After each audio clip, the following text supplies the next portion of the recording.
Bismillahirrahmanirrahim. Assalamualaikum warahmatullahi wabarakatuh. Salam sejahtera dan salam hatiku lah. Okay, before we proceed, allow me to introduce my name, my team. So my name is Nurin Fadila binti Muhammad Jufri, the leader of the group. My name is Nurfana binti Mazlan. My name is Nur Iman Farisha. My name is Nur Alia Batusha. My name is Nazafira. Right. My name is Nur Izzatul. Okay, sorry. Okay. My name is Nur Izzatul Ayunazwa. Okay, so today we are very honored to have you, Sir Muhammad Akmal Afiq bin Adnan. And in this session, we will be exploring your journey from experiences as a university student to now a professional career, including the challenges, opportunities, and achievements. So we hope that the insight that you will be sharing today will benefit us for our future careers. So without further ado, let us begin the interview. So the first question would be, maybe you can tell us about your involvement in university years, such as clubs and societies, leadership roles, or whatever volunteer activities that you join in UiTM before. Alright, cool. Thanks for having me. So during my university years, right, essentially what I've done is actually I've joined some sort of like what we call it as a startup program that actually being conducted by Magic. So this particular program is actually like train a lot of students that actually want to build their startups, and then those particular students got like a coach by a trainer, some sort of like a startup trainer. They guide you how to build your businesses. They share a little bit about how to create your business, how to build a product, how to actually position yourself in the market. And then from there, the journey got more, I would say, more what we call it as guided, where we need to do pitching.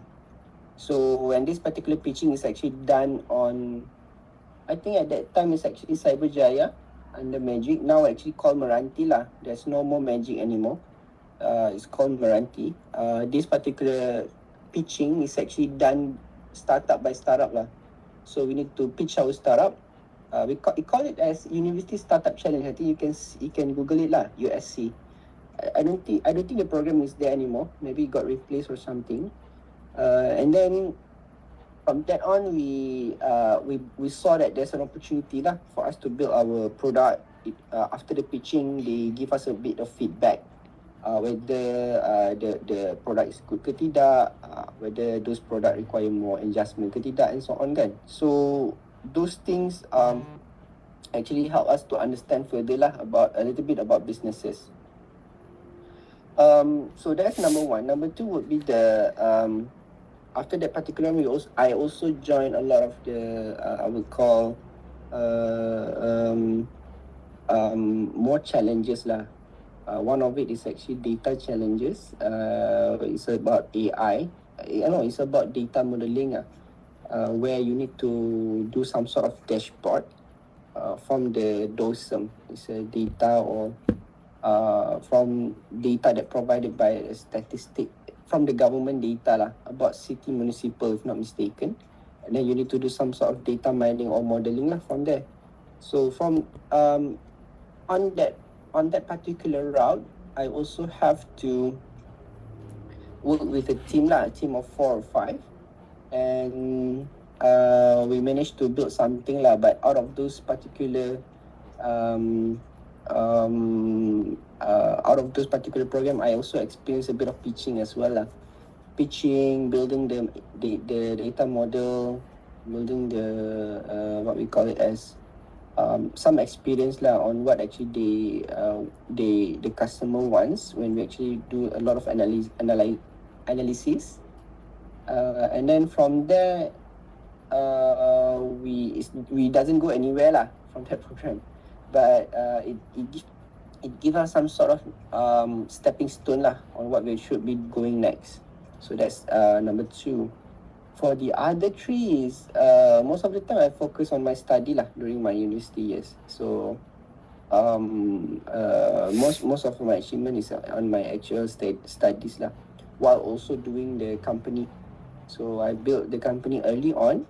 I think on my semester 4 kot. Semester 4 ke semester 3, I'm not mistaken. If I'm not mistaken, it's actually on 2019, 2015 if not mistaken. And from there we kinda like meet with a lot of my partners, a lot of my classmates. So we built the business together lah during that particular university years. Yeah, that's all about it lah, in essence. Alright, thank you. Okay, next slide. Okay, so now could you share your career journey with us, starting from your first job after graduation and how you entered the industry today? Okay, so during my university years, right, like I mentioned, I joined a lot of competition, a lot of startup program. So along the journey, right, I also met with this is actually a program called NEF, some sort of macam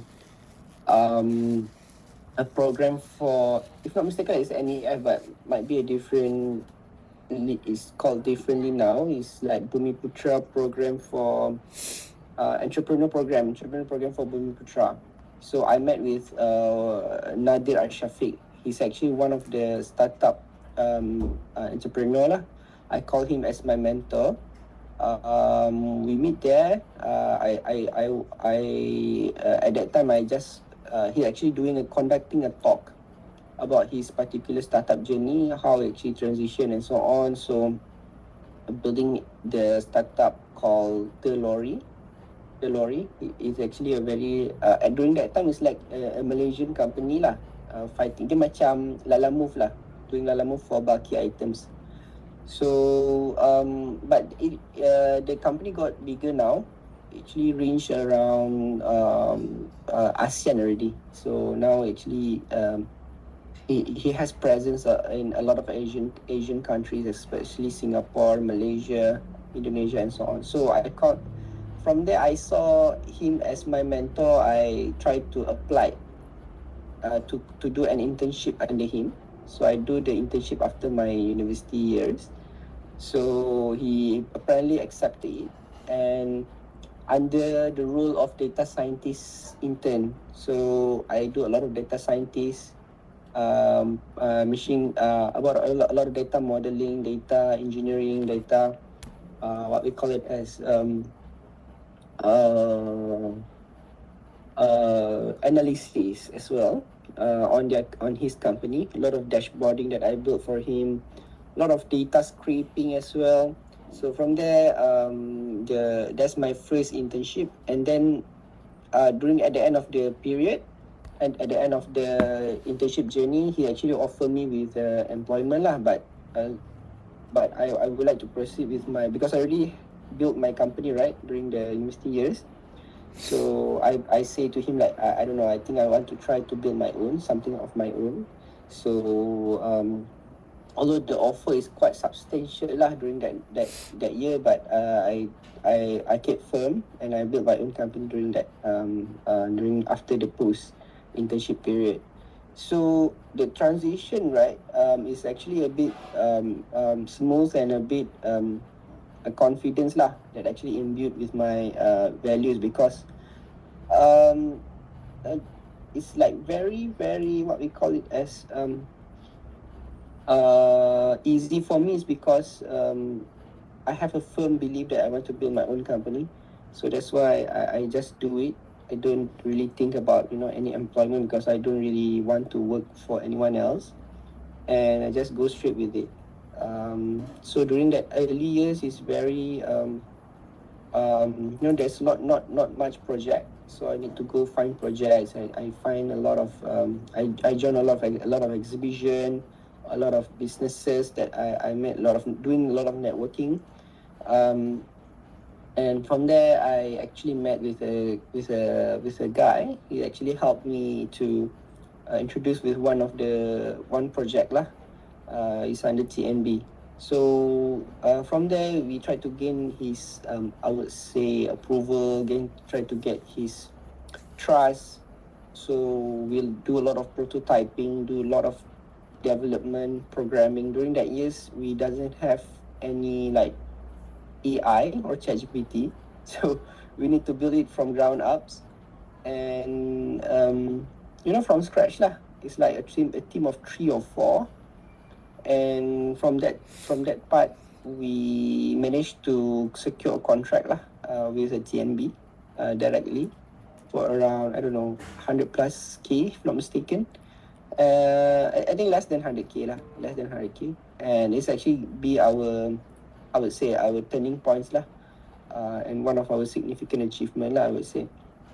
During that particular time, there's not much of industry experience from me, but I got a bit of experience coming from my time that actually we built a startup lah. We built a well, we call it as a classmate easy. It is some sort of macam Skillshare. You guys know Skillshare or Coursera or Skillshare. We built something like that, that platform. And from there, that particular platform gained some traction, although it's not that much and not that suffice to actually sustain our company. But so far, we got a lot of exposure lah. And from that particular exposure, it gains some, like I mentioned to you lah, I would say confidence lah towards our capability to build our own platform or systems. So yeah, it's from there lah.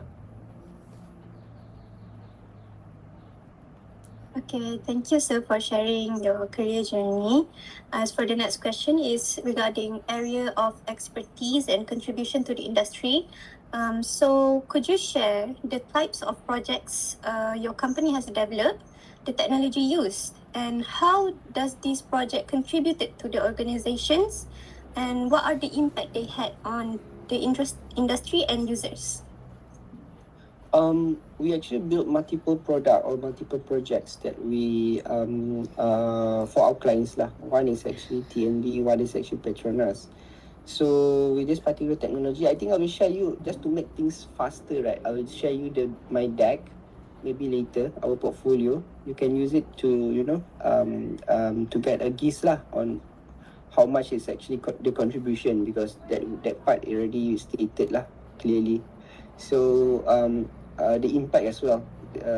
But essentially, just to give one, right, and to connect the dots, the one that we built for TMB, is actually called Transportation Management System. It's actually assisting logistics to plan their transportation. So all of those cable, all of those like transformers, so it actually got planned in terms of delivery between warehouses. TMB have a lot of warehouses in Malaysia, right? So they actually plan and actually been scheduled by our system. So they actually from the pickup of that particular goods or material to the destination, for example, from warehouse in Klang, and then deliver it to the warehouse in I would say in Perak probably. There will be a vendor that picking it up. So, and throughout the entire journey, it will be some sort of like track lah. We have like some sort of Grab-like application that actually track all of that journey. So this is actually the one that we built for TMB. So far, it gave a lot of contribution to them. In terms of like, for example, the one that on the market, right, we need to compete because else we cannot secure the tenders. So what happened is we give a very low price, although a very minimum, I would say a very competitive price lah, I would call it, compared to our competitors. Our competitor is like a very substantial company like EY, Ernst & Young, software company that actually well established. So those pricing actually we try to compete with lah. And how we go compete is actually we try to cut down a lot of unnecessary features or functionalities to ensure that the only functionalities that they need are being provided to them. So we don't want to do a lot of wastage by, people are actually giving you like 10 features, but actually the one actually being used is actually two core features that actually being used substantially, right? So from that point, the investment become low, and they actually interested to work with us lah from there. And since our cost is actually very cost effective, we can actually got a lot of ROI lah. So far, we give TMB like, I don't know, 100 plus K per year kind of ROI, return on investment, because of using our product. So yeah, that's one thing. There's other more. Later I will give you in terms of slides lah. You can extract it from there yourself. Okay, thank you, sir. As for the next question, maybe you can keep it short. It's about what technical and soft skills do you consider most essential to succeed in this industry? I think you require a lot of problem solving skills. You require a lot of exposure to programming, a way of how you actually resolve problem. Like whenever you encounter problem, you need to way to resolve them. So those are the skills that are very crucial for me. In a way that you solve it in a way that it is very what we call it as a very distinct or unique compared to other lah. So that's one thing. The other is like soft skill. You need to have communication skills. You need to have a little bit of domain know-how. Programming definitely you cannot run from. Essentially that's it lah.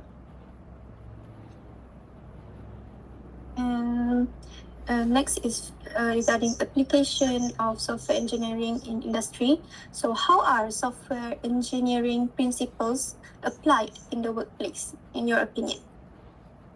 So in terms of SDLC, like you need to do like software design, definitely lah. You cannot run from the SDLC, the design. I really forgot the terms, but essentially we do it. We need to create requirement. From that requirement, you do a lot of designing, and then from that design, we propose to them whether it's actually solve their problem or not. We build prototypes.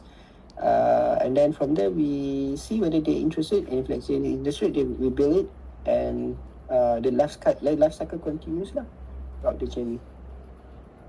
In terms of work pressure, right, definitely there's a lot of pressures in doing work.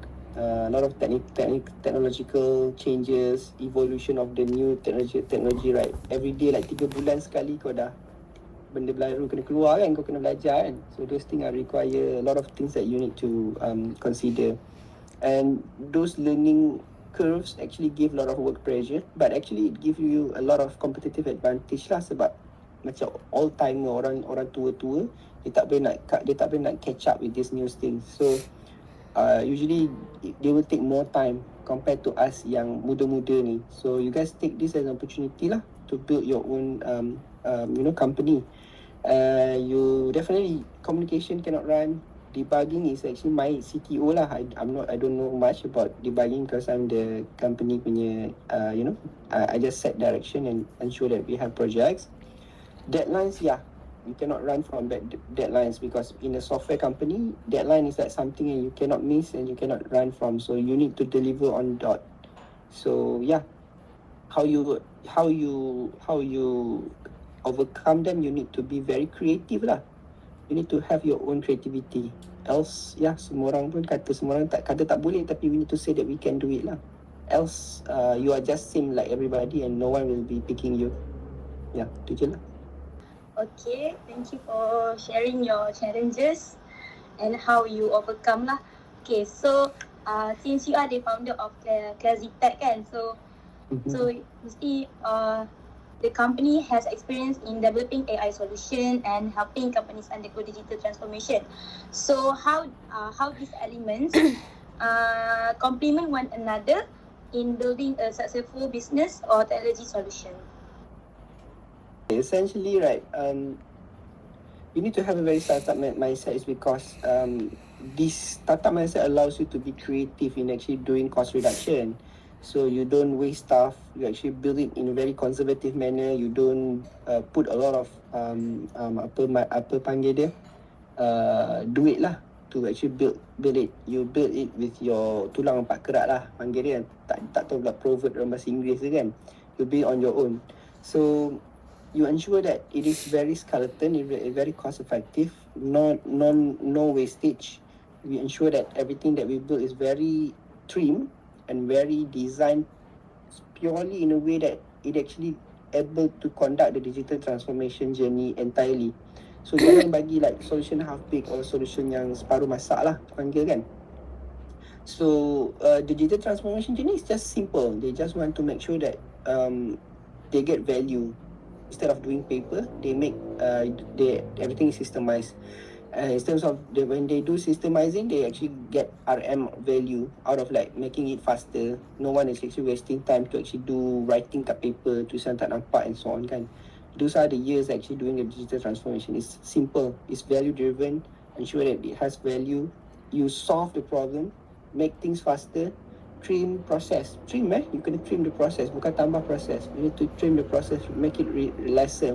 Ensure that it is very more leaner, faster.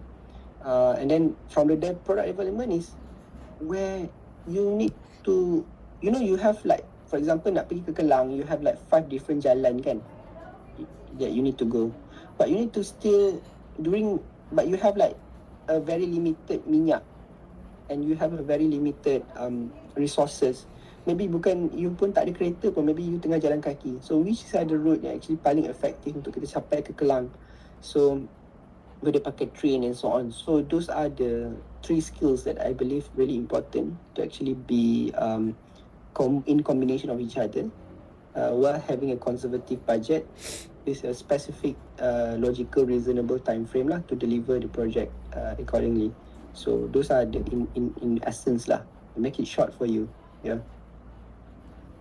Okay, since graduate from UiTM, can you share about your awards, recognition, achievement, and so on? Okay, Zafira, is it? Okay, so essentially promotion, certification. Okay, now I believe in software industry, everyone say everyone nampak kau macam look same thing. So you need to have a bit of certifications that actually differentiate yourself from other people. It's actually validate your skills. So some certification that I took is actually PMP. There's also other certification like software development certification, but I reserve it for other people. My team lah. You need to take in those certification like AI and so on and so forth kan. There's a lot of certifications. CITL, I forgot the name already, but it's I forgot the list of the certification that you need to take. It's very important. There's also some speaking invitation. Like I come to UiTM maybe last week to speak a bit about to do a bit of sharing, and then publication. We also do a bit of publication. Last week we got our research about AI on technical troubleshooting punya product. It got publicized in Australia. So it has a bit of publication that we need to do lah. And patents, so far we only do our copyright for our logos. We also have other patents lah, but it depends lah. It requires a lot of money to do patents,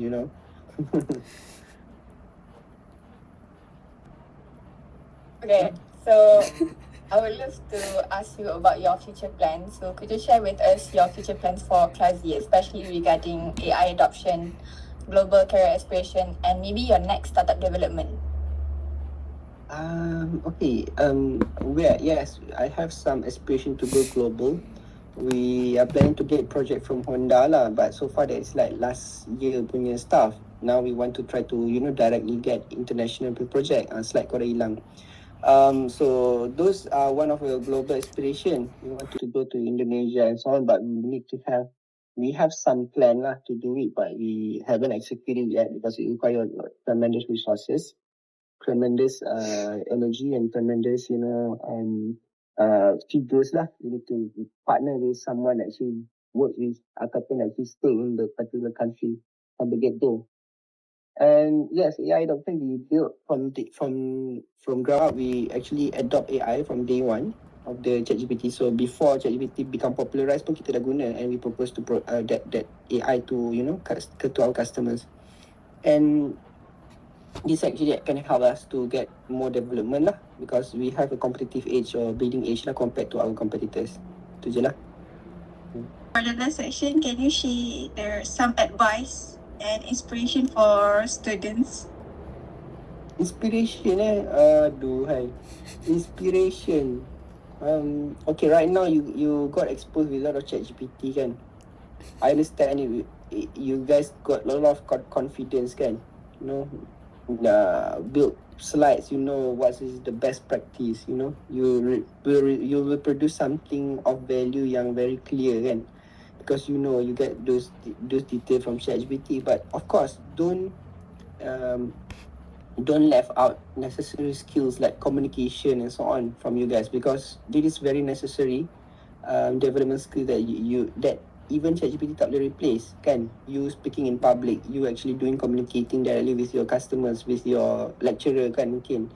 So those are very important skills that you should be learning and get yourself exposed to, and very in a way that very fluent manner lah. Kalau tak, you gagap-gagap cakap pun will be problematic kan. So you need to adopt those skills. You need to have a very strong mindset yang problem yang you face is a very you need to, let's say you got challenges in your life, you need to say Alhamdulillah instead of complaining, because those challenges actually help you to uplift you lah, compared to instead of you saying that this is very negative, I cannot do this and so on. So you need to stop thinking like that, and instead you need to jangan pasrah. Kita panggil pasrah kan, kalau let's say you tak boleh nak buat benda tu, you pasrah kan. No, you need to very redha. You understand those are the challenges yang you kena lalui. So you just lalui saja, you redha with that. You understand this is my position, I cannot do anything about it, but what I can do more so that my position can be better.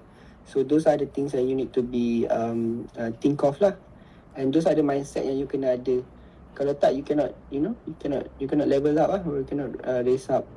So lifelong learning is very important. Kalau tak, you outcompeted. Now it's like the age of AI lagi pandai daripada kita mungkin, but you need to have a very edge.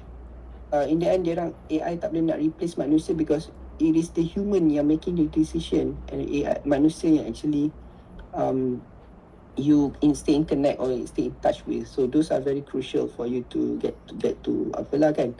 So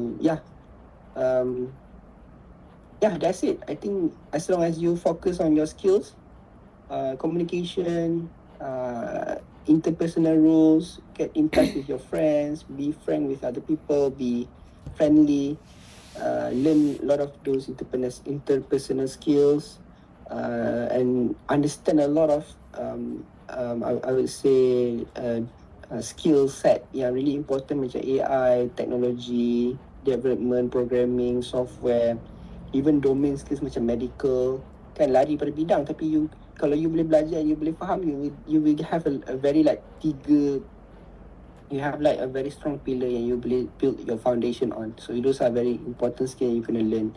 So learn a lot of industry skill as much as possible. Jangan anggap dia sebagai out of scope kan.